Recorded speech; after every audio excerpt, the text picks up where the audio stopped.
नमस्कार दोस्तों, बहुत बहुत स्वागत है आप सभी का हमारे YouTube channel Arjun digital help में।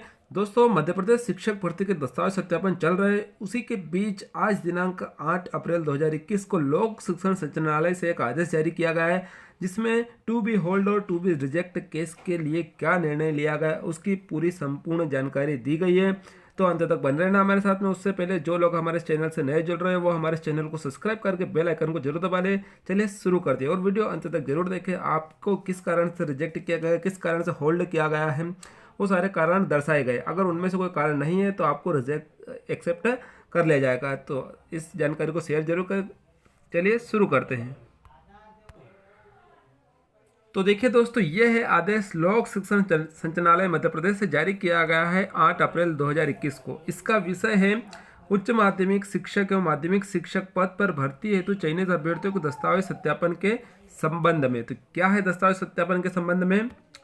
उक्त माध्यमिक शिक्षक एवं माध्यमिक शिक्षक पद की प्रावधिक चयन सूची एवं प्रतीक्षा सूची के अभ्यर्थियों के दस्तावेज सत्यापन के संबंध में कई बिंदुओं से संबंधित कई अभ्यावेदन तथा न्यायालयीन प्रकरण प्राप्त हो रहे हैं।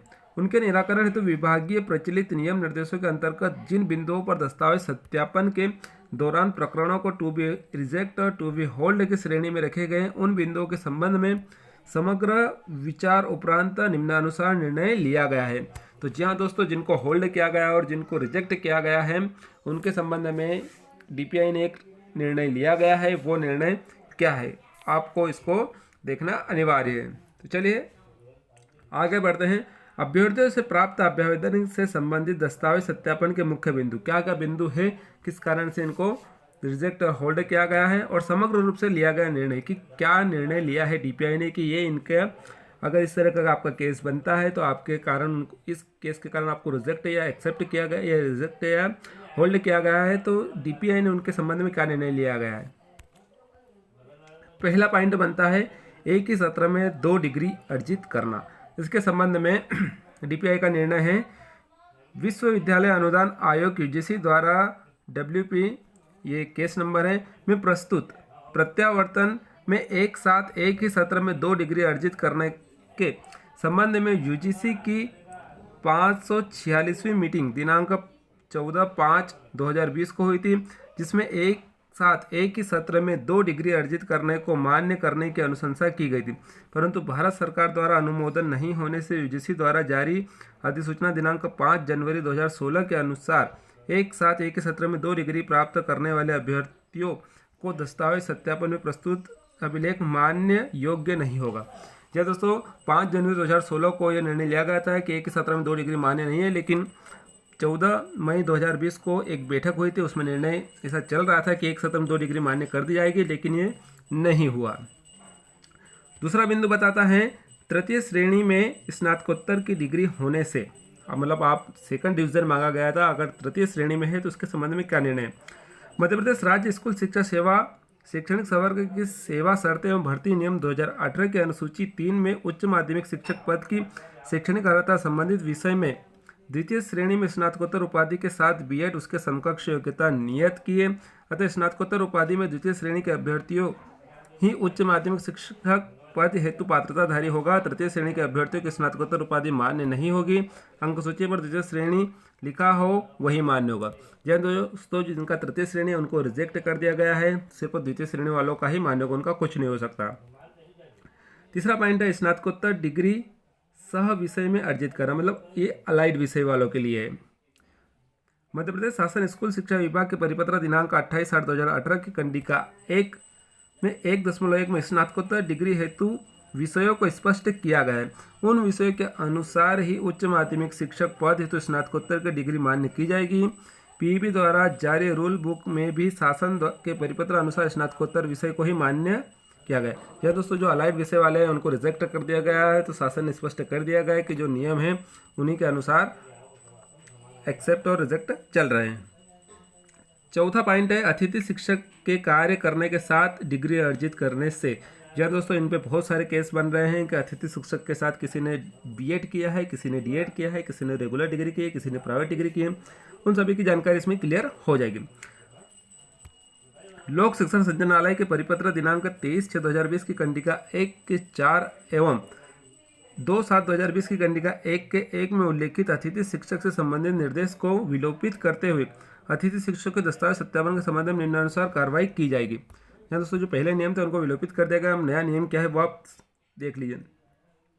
यदि अतिथि शिक्षक ने जिस स्थान पर अतिथि शिक्षक के रूप में अध्यापन कार्य किया है उसी मुख्यालय से नियमित छात्र के रूप में डिग्री प्राप्त की है तो उसकी अभ्यर्थता अतिथि शिक्षक हेतु मान्य की जाएगी।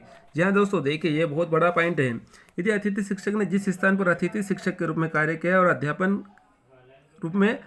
कार्य किया उसी मुख्यालय से नियमित छात्र के रूप में डिग्री की है तो उसकी अभ्यर्थता अतिथि शिक्षक हेतु मान्य कर ली जाएगी, उनको रिजेक्ट नहीं किया जाएगा। दूसरा बड़ा पॉइंट है, जिन अतिथि शिक्षकों ने जिस स्थान पर अतिथि शिक्षक के रूप में अध्यापन कार्य किया है उसी मुख्यालय से भिन्न स्थान से नियमित छात्र के रूप में, देखिए आगे है, उपाधि प्राप्त की है तो उपाधि अर्जित करने की अवधि को गणना में नहीं लिया जाएगा। इस अवधि को छोड़कर शेष अवधि में न्यूनतम 3 शैक्षणिक सत्र में 200 दिवस शासकीय विद्यालयों में अध्यापन कार्य किया गया है तो अतिथि शिक्षक को अतिथि शिक्षक के रूप में अभ्यर्थता मान्य की जाएगी। यह दोस्तों ये दूसरा बड़ा पॉइंट है जिसे बहुत सारे लोगों की ऐसी समस्या आ रही है कि उन्होंने अतिथि के साथ में बीएड डीएड किया है, लेकिन अब ये बात शासन ने क्लियर कर दी डीपीआई के द्वारा कि जिस सत्र में आपने अतिथि शिक्षक पढ़ाया है और उसी सत्र में आपने नियमित डिग्री की है तो आपका वो सत्र अतिथि शिक्षक के रूप में नहीं गिना जाएगा। उसके अलावा अगर आपके 3 शैक्षणिक सत्र में 200 दिवस होते हैं तो आप पात्र हैं, आपको एक्सेप्ट कर लिया जाएगा। तो बहुत बड़ी न्यूज़ है ये। तीसरा पॉइंट सुन लीजिए, यदि अतिथि शिक्षक द्वारा अतिथि शिक्षक अध्यापन के साथ साथ मुख्यालय से भिन्न स्थान से नियमित उपाधि प्राप्त की है और अतिथि शिक्षक के पास उन्हीं 3 शैक्षणिक सत्रों में 200 दिवस का अध्यापन कार्य का अनुभव है तो उसे अतिथि शिक्षक के अनुभव का लाभ प्रदान नहीं किया जाएगा। उसकी अभ्यर्थता और अतिथि शिक्षक की अभ्यर्थता है तो उसकी अभ्यर्थता गैर अतिथि शिक्षक अभ्यर्थता है तो मान्य की जाएगी। क्या दोस्तों, ये बहुत बड़ा पॉइंट है। अगर आपने किसी अन्य स्थान से 3 साल में पढ़ाया है, 3 साल में डिग्री भी की है, डिप्लोमा किया है, तो आपको अतिथि शिक्षक में नहीं रखा जाएगा। वहाँ से हटा के आपको जो भी आपकी कैटेगरी है उसमें अगर आप क्वालिफाई होते हैं तो आपको एक्सेप्ट कर लिया जाएगा। तो दोस्तों बहुत बड़ी न्यूज़ है ये डीपीआई के द्वारा अतिथि शिक्षक के संबंध में। 5वां पॉइंट है, अतिथि शिक्षक के साथ संबंधित 3 शैक्षणिक सत्र तथा 200 कार्य दिवसों का अनुभव प्रमाण पत्र प्रस्तुत नहीं करना।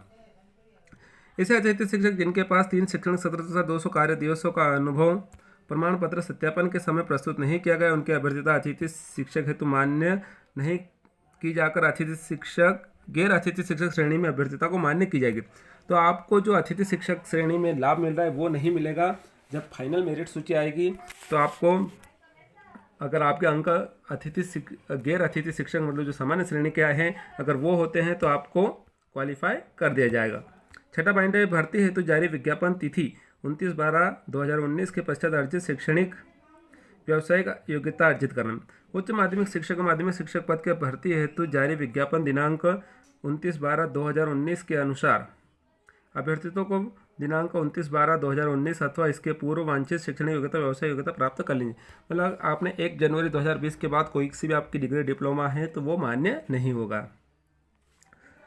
अगला बड़ा पॉइंट है, ईडब्ल्यूएस प्रमाण पत्र मान्य करने के संबंध में अभ्यर्थी द्वारा दस्तावेज सत्यापन अपलोड करते समय प्रस्तुत ईडब्ल्यूएस प्रमाण पत्र को मान्य किया जाएगा चाहे उसकी वैधता की समय सीमा समाप्त हो चुकी है। जी हाँ दोस्तों, बहुत बड़ा पॉइंट निकल कर सामने आ रहा है कि ईडब्ल्यूएस वालों ने बात कर रहे थे कि पुराना लगाना है कि नया लगाया। आपने जो उस अपलोड किया है अगर वो अभी इस समय उसकी समय सीमा समाप्त हो गई है तब भी आपको वही दिखाना है।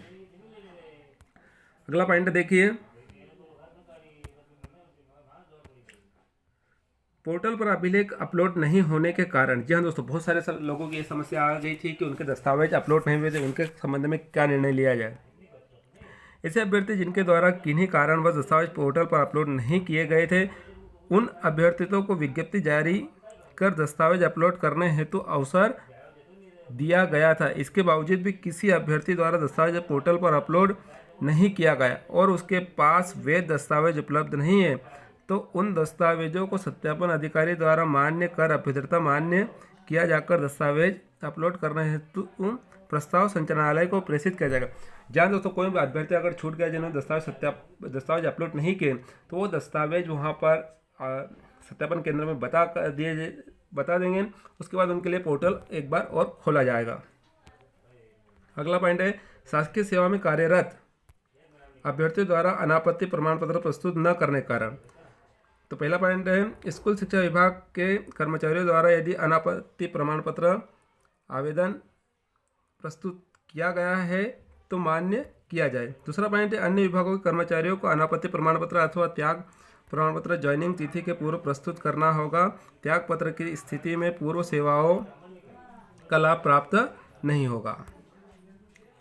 अगला पॉइंट है अनारक्षित प्रवर्ग यथा अनुसूचित जाति जनजाति अन्य पिछड़ा वर्ग ईडब्ल्यूएस दिव्यांग भूतपूर्व सैनिक का समक्ष पदाधिकारी द्वारा जारी प्रमाण पत्र प्रस्तुत नहीं करना।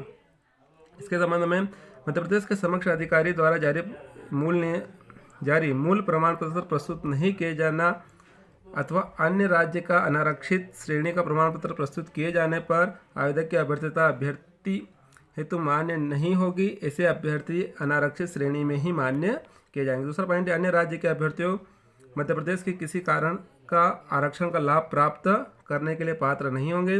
तीसरा पॉइंट है दिव्यांग का प्रमाण पत्र जिला मेडिकल बोर्ड द्वारा ही जारी किया गया मान्य होगा। 2 पॉइंट और बचे। 11वां है शैक्षणिक एवं व्यावसायिक योग्यता मान्य प्राप्त संस्था से अर्जित किया होना चाहिए।